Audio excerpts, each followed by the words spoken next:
finale à Valence. Tout donné.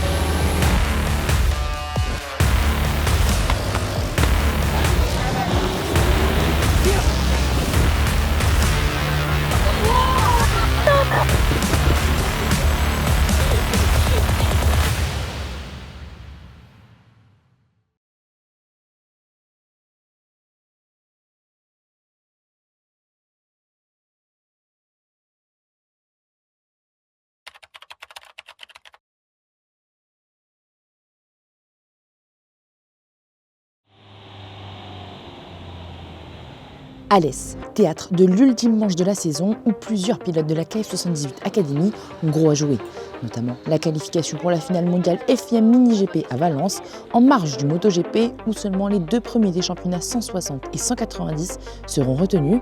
Leandro Martinez et Adam Trojanowski abordent un week-end décisif. Il y a un peu de stress aussi pour ce week-end. Je fais que de penser à ça. Depuis que je me suis bien remis dans le rythme, j'y pense. J'essaie de pas trop me dire qu'il y a Valentia, j'essaie de pas trop y penser.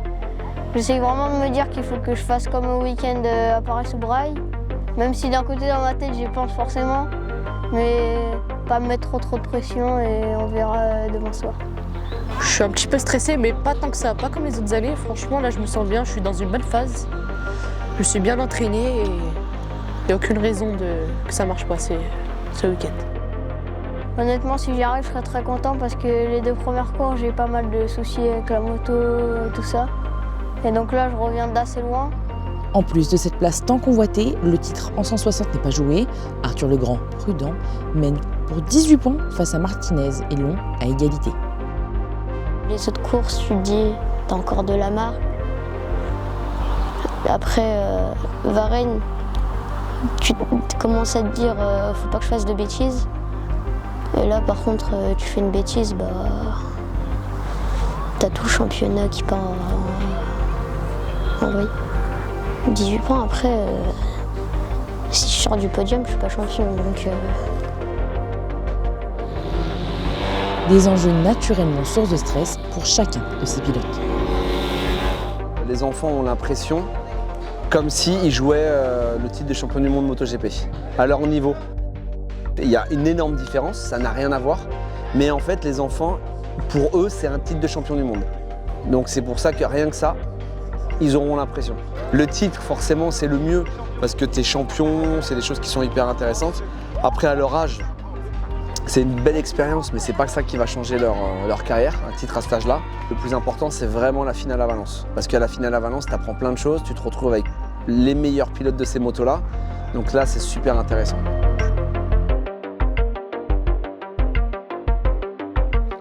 Vous l'aurez compris, ce dernier week-end apporte une pression particulière.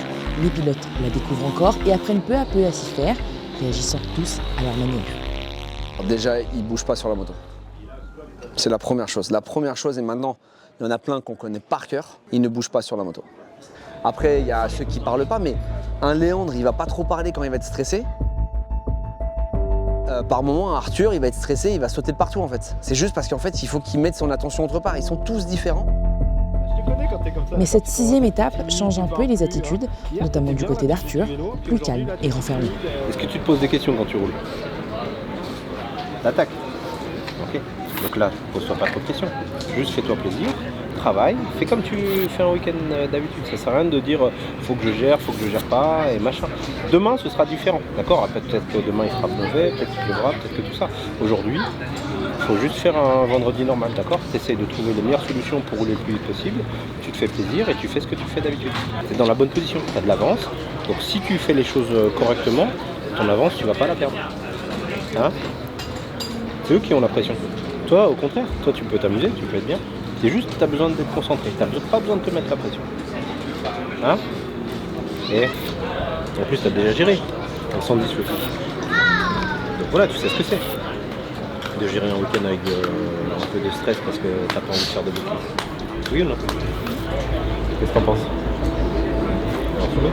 Si tu souris, c'est plus facile. Ok? Si le stress a une influence différente sur chacun, son pic sur un week-end de course est généralement commun à tous. tu sens l'adrénaline qui monte sur la grille de départ, sur l'après-grille. Tu sens la petite boule dans le ventre. Le le pire truc, c'est quand le monsieur il donne le coup de sifflet et qu'il dit on enlève les couvertures. C'est pas que mon cœur est normal, je trouve que je suis assez normal, mais c'est juste que ça fait un truc. Mon cœur, tu sens que c'est un peu serré. Mais à la fois, tu entends tous les bruits à côté, des motos qui s'allument et tout. Du coup, ça compense un peu et ça donne encore plus un peu le serment. Quand on roule, en général, on sent pas la pression. Dès que les feux s'éteignent, ça y est. Le stress, il s'en va et t'as qu'une chose en tête, attaquer.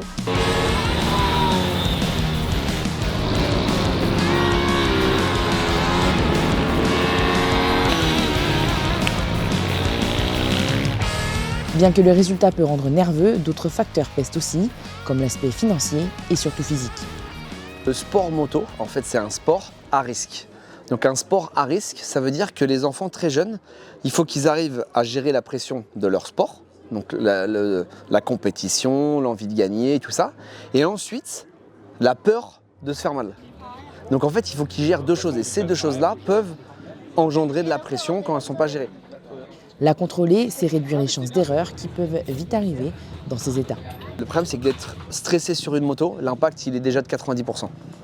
Donc déjà, en fait, tu vas plus réussir à faire ce que tu arrivais à faire hier, tu vas pas réussir à le faire. Pas parce que la moto elle est mal réglée, pas parce qu'il fait pas beau, c'est juste parce que tu es stressé. Adam Trojanowski en a déjà payé le prix à plusieurs reprises dans sa quête de qualification pour la grande finale. J'ai essayé 2 années de suite, j'avais largement le niveau pour y aller. Sauf que à chaque fois, je fais une erreur, je chute. Ou même l'année dernière à Alès, j'avais largement la capacité de gagner sous la pluie, sauf que j'ai tout gâché à cause du stress, avec la pression. Punaise, je dois gagner là cette course, sinon je vais pas à Valence. L'expérience est sans doute la meilleure façon d'apprivoiser cette pression et de la maîtriser. De se louper, de vraiment mal la gérer, je pense que c'est certainement la meilleure des manières de se dire ok, ça faut pas que je le refasse, faut que je le fasse différemment, faut que je trouve quelque chose, faut savoir mal la gérer à un moment ou à un autre. Je pense que la meilleure chose qui puisse leur arriver, c'est que nous on les encadre, on leur dit que quoi qu'il arrive, faut se donner à 100%, mais la seule expérience qu'ils auront, ça sera d'année en année, et je pense que la pression, tu la prends que par rapport à des expériences vécues. C'est pas quelque chose qui s'apprend comme un geste. Une dernière étape tout aussi formatrice pour Timéo Buchet, coéquipier et concurrent d'Adam dans la bataille pour Valence. Tu as une opportunité qui est par rapport à ta formation pilote, que ça fasse ou pas. En fait, il y a très peu de pilotes, même dans une carrière parfois, qui ont la chance de jouer un week-end de titre. C'est comme jouer un jeu de match ou une balle de match dans un grand tournoi de Grand Chelem au tennis. En fait, quoi qu'il arrive, tu vas apprendre énormément de choses. Et surtout, tu vas apprendre à gérer ces choses-là. Chaque minute que tu vas passer cette semaine sur le circuit, sur la moto, ça va avoir une saveur particulière, mais dans ton parcours, ça peut avoir une incidence très fondamentale. Kenny, au bout des 4 titres, il arrive à mieux gérer la pression qu'au premier. Au-delà des aspects négatifs, cet état peut devenir un allié dans des moments cruciaux. La pression va te permettre de te surpasser, la pression va l'envie de bien faire, cette pression qu'il y a l'événement et tout, peut te faire des choses extraordinaires. Elle est là pour te faire bien les choses, elle est là pour te rendre meilleur, elle est là pour te rendre fort dans les moments où tout le monde te croit abattu ou je sais pas quoi. Ça, c'est quand tu sais bien te servir de la pression. Le problème, c'est que si elle commence à te faire rouler moins vite, à te faire des choses stupides ou quoi que ce soit, là, ça veut dire que tu sais pas la gérer. Le seul truc qui commence à être compliqué, c'est quand tu penses sur la moto à ne pas faire d'erreur. Là, ça devient très très complexe. Que vous soyez champion du monde et de France comme les frères Forêt, ce stress n'échappe à personne. Les gens qui disent « je ne suis et je n'ai pas la pression », c'est des gens qui la contrôlent et c'est leur manière, mais c'est faux. Ce qui est sûr, c'est que quoi qu'il arrive, la pression, tu l'as toujours. Et ce n'est pas prêt de s'arrêter, surtout dans la compétition. Plus tu vieillis, plus tu as des choses qui vont arriver, plus tu vas avoir un contrat qui va être haut, plus tu peux avoir des responsabilités. Tu n'as pas que le fait de réussir ou pas réussir. Un enfant qui réussisse ou qui ne réussisse pas, à 11 ans, ça ne va rien changer. C'est comme l'expression qu'on dit souvent avec les enfants. Petit enfant, petit problème. Grand enfant, grand problème. Petite course, petit stress. Grande course, grand stress. L'histoire, elle est aussi simple que ça. Plus tu vas monter, plus tu vas avoir des responsabilités, plus tu vas avoir des courses importantes et plus le stress va monter. Et le Graal, c'est le MotoGP. compliqué et le problème c'est qu'on n'a pas jamais toujours un truc pour vérifier. Mais sachez une chose, le stress, c'est que le début. Ça veut dire qu'il va falloir gérer avec. Et toi, tu le gères comment quand c'est ta dernière course? Je dédramatise. Arthur, ça détend ta séance? Non. Bah, on connaît Tu me fais un petit bout, tu en vas comme ça. Qu'est-ce qu'il y a? Ah mais c'était bien. J'ai commencé à parler d'Arthur et c'est pareil quand même. J'étais en train de te parler Arthur. Je voulais pas rouler tout à l'heure. Je rigole. Je pense que... Oui, tu peux aller changer Arthur. Ça va Arthur? Et Arthur, ça va? À tout à l'heure. Donc là, nous sommes dans un cas de figure où la bête Arthur, ça commence à lui piquer le ventre. C'est sûr et certain. Là, il commence à se faire caca dessus. Voilà. Mais le pire, c'est Léandre.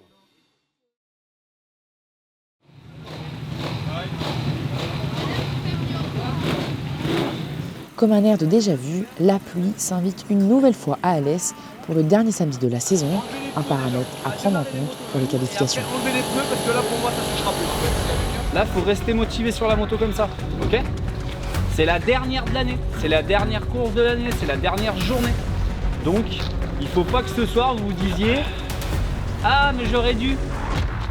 Je veux pas entendre ça. Il faut tout donner, ok?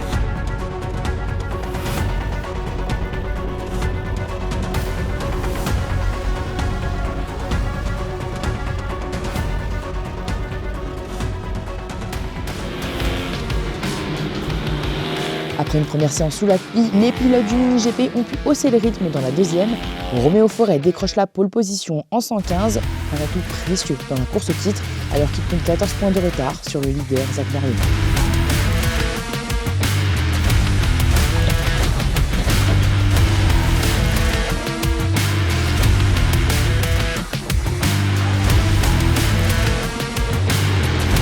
Dans la catégorie 160, la première ligne est entièrement jaune et noir et l'écart est infime. Ethan Long s'offre le troisième temps au cumulé.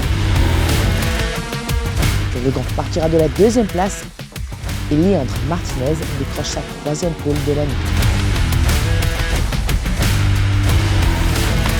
Enfin, en 190, Adam Trojanowski est le plus rapide. Le 444 premier sur la grille s'élancera dans les meilleures conditions pour décrocher une place en finale. Freddy, Oui. j'ai une petite question. Ouais. On a parlé de la pression. Ouais. Parce que là, t'as un peu la pression, du coup. Bah, tu sais c'est quoi la pression la plus difficile C'est qu'en fait, il y a 3 titres qui jouent et des qualifications pour Valence. Et j'aimerais surtout pas qu'on ait un problème avec une moto. Toi, tant que c'est les pilotes qui roulent et que c'est les meilleurs qui gagnent, je m'en fiche. Mais toi, si c'est sur le sec, je me dis qu'il y a quand même beaucoup moins de chances qu'il y ait une moto qui tombe en panne ou qui prenne l'eau. Voilà. C'est ça qui me stresse. Le meilleur, si c'est Romero. Romero, Romero, c'est un autre. Romero, c'est quand même bien aussi. C'est mieux, mais ça, c'est en 110 quoi. En 110. Il a pas le choix de toute façon. Sinon, il change de nom de famille.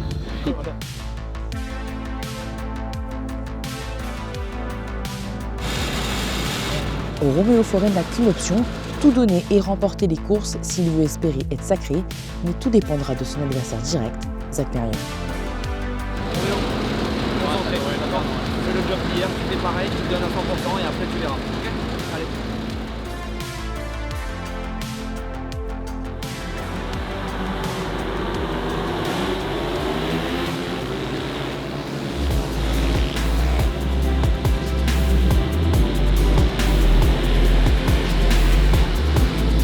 Parti de la pole, le 78 conserve l'avantage et mène la danse dès les premiers virages.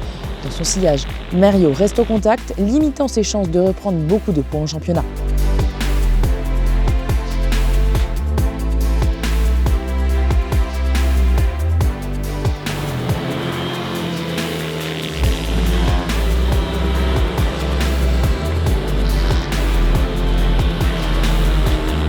Le plus rapide en piste, Roméo Forêt ne faiblit pas tout au long de cette première course et creuse l'écart pour franchir la ligne avec près de 4 secondes d'avance. La victoire lui permet de grignoter 5 points sur Mario avant l'ultime départ de la saison.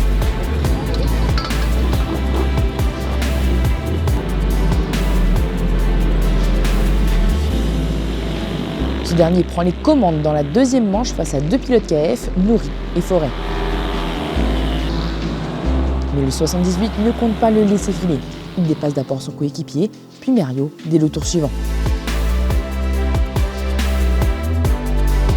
Le scénario de la première course se répète, Roméo Forêt crée un gap et s'envole vers sa 5e victoire avec plus de 7 secondes d'avance sur le numéro 92.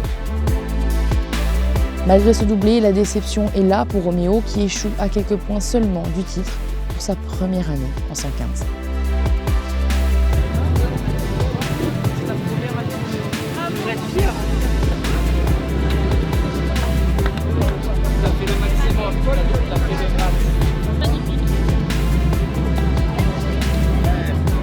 Pour les autres pilotes de l'académie, Thomas Nouri termine 3e et Maximilien Bernardo 5e en course 1. Noé Collinet fait 18e. Nouri réitère son résultat en deuxième manche, Bernardo est 6e, Collinet est lui 15e. Thomas Nouri conclut la saison sur la 3e marche générale, derrière Roméo, vice-champion 2025.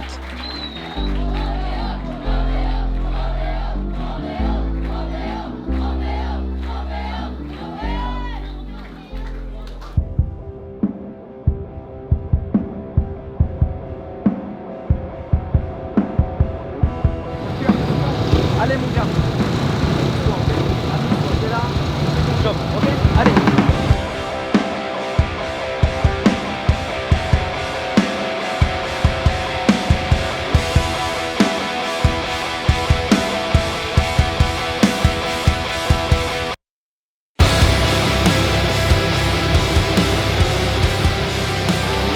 Arthur Legrand réalise le meilleur départ des 160, prêt à tout pour décrocher le titre qu'il convoite tant. Il emmène avec lui Ethan Long, Léandre Martinez et Alex Pérez Albessar, le quatuor fort de la saison dans la catégorie.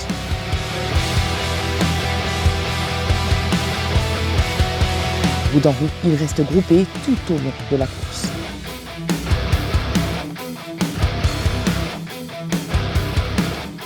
Bien que 3e et 2 tiers de la manche, Léandre Martinez prend les commandes dans le 8e tour et franchit la ligne d'arrivée en vainqueur.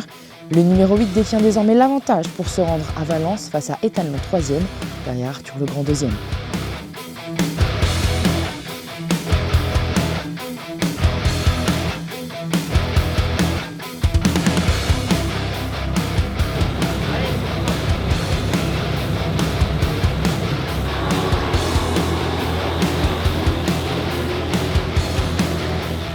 Au départ de la deuxième course, Ethan Long perd tous ses espoirs de grande finale après s'être accroché dans le premier virage. Ses coéquipiers Martinez et Legrand passent quant à eux la majeure partie de la manche ensemble, avec Léandre en meneur. Le numéro 8 installe un léger écart à l'approche du damier et signe sa 5e victoire consécutive, un week-end parfait pour le numéro 8 qui s'envolera pour Valence. De son côté, même en levant le pied dans les derniers tours, Arthur Legrand voit sa régularité récompensée. Avec un total de 11 podiums, victoires comprises, il est sacré champion de France 160 et décroche lui aussi son ticket pour la grande finale.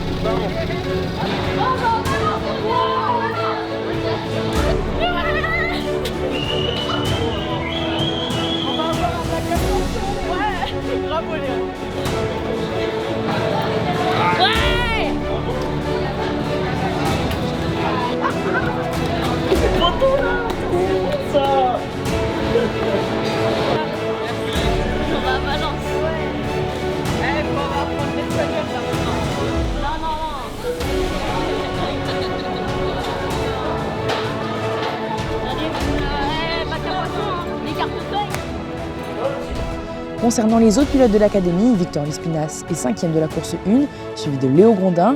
Swan Périgot fait 13e et Karel Doucet est 16e. La manche suivante, Lespinasse monte sur son premier podium de la saison dans la catégorie. Grondin est 4e, Périgot 14e et enfin Doucet 17e. Le podium général du championnat est donc complété par Léandre Martinez et est annoncé pour sa première année en 160.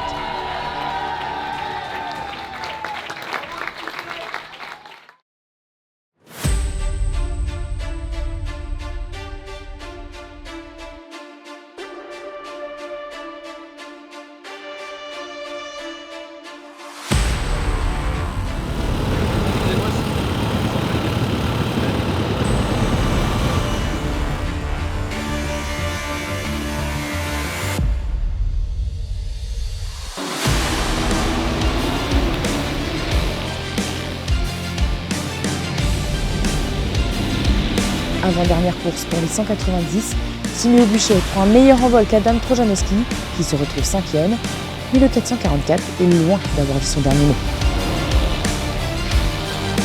Dès le troisième tour, Trojanowski remonte en deuxième position et part à la poursuite du nouveau leader Guy-Thérèse Aznarez qui creuse l'écart. Rapidement, le 444 recolle, le double et prend une commande. En fait, Adam ferme les portes face au Colombien, véritable homme fort de la catégorie cette saison. Mais à 2 tours de l'arrivée, le numéro 27 trouve l'ouverture et s'impose. Malgré une belle course, c'est une première déception pour Trojanowski, bien qu'il ne soit plus qu'à 5 points de Buchet.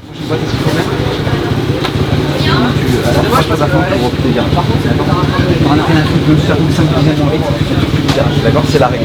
Dès que t'arrives dans les voies, il faut fermer la porte. Là, tu ne peux pas savoir. Franchement, le problème, c'est que lui, il tourne tellement de sauts que si tu lui laisses le moindre petit coup, ça vient. Ok, mais tu ne pouvais pas le savoir parce que tu paraissais. N'oublie pas qu'il y a 3 courses avec qui effectivement. Là, aujourd'hui, tu t'es battu avec eux. Et maintenant, il n'y a plus qu'à. Ça va le faire la deuxième. Une seule place reste pour la finale mondiale. Cette ultime course décisive entre les deux pilotes KF offre un scénario auquel personne n'aurait sans doute pensé.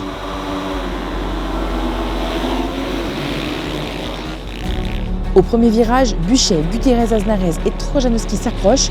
Il faut faire vite. L'avantage sera celui qui repartira le plus vite alors que la pluie s'abat à Alès. Heureusement pour Adam, remonté sur sa moto après Timéo, le drapeau rouge est agité et les pilotes rentrent pour chausser les pneus pluie. Ça va, toi? Mais j'ai rien eu. Mais ça va pas être beaucoup mouillé. Le truc d'enfoiré. Là, la course, elle fait 12 ou 13 tours. Les premiers tours, prenez votre temps. Ah, regarde comment ça sèche.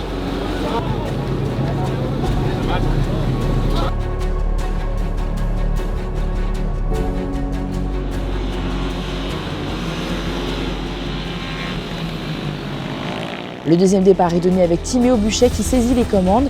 Trojanowski se classe 3e. Mais nouveau coup de théâtre, le 18 chute. Buchet parvient à repartir avec 2 tours de retard et compte bien terminer la course coûte que coûte.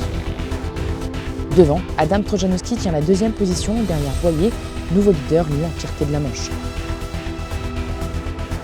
Dans l'avant-dernier tour, il rétrograde en 3e position, place suffisante pour se qualifier à Valence. Et alors que Lucas Boyer remporte sa toute première victoire en 190 avec près de 5 secondes d'avance,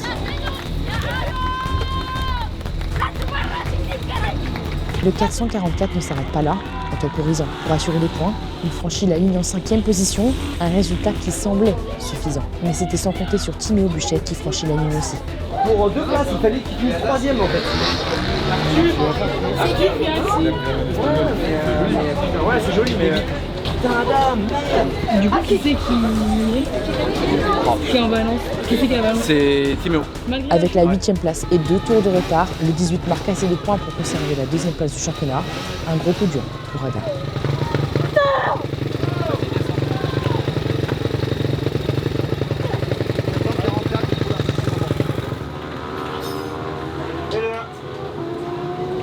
Faut changer si tu veux.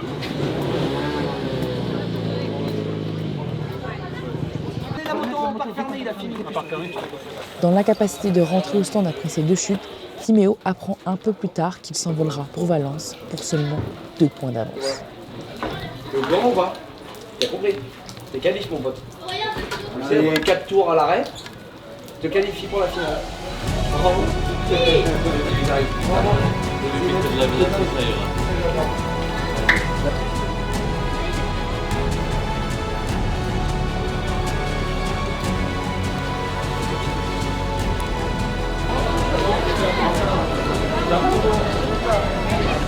Félicitations, collectif. Qu'est-ce qui est le pire dans tout ça? C'est que je vais devoir encore supporter une semaine de plus. Moi aussi. Oh. T'es plutôt tapas ou paella quoi? Les deux. Les deux, ouais. Mais Morito. là, attends, bravo les gars. Hey, t'as bien fait, t'as vu, je te disais, lâche rien, lâche rien. Concernant le résultat des autres pilotes de l'académie, en manche 1, Meyer fait 4e, Sagnier est 7e, Réissy est 9e, enfin Lucas Boyer est 10e. Et ce dernier remporte sa première course dans la catégorie en course 2, suivi de Réissy 2e, enfin Meyer réitère son résultat 4e. Ainsi s'achève une nouvelle saison de mini-GP pour la KF 78, une année riche en apprentissage, en découvertes, en émotions et en plaisir. Et ce n'est pas terminé, car dans quelques semaines, 3 pilotes affronteront les meilleurs du monde.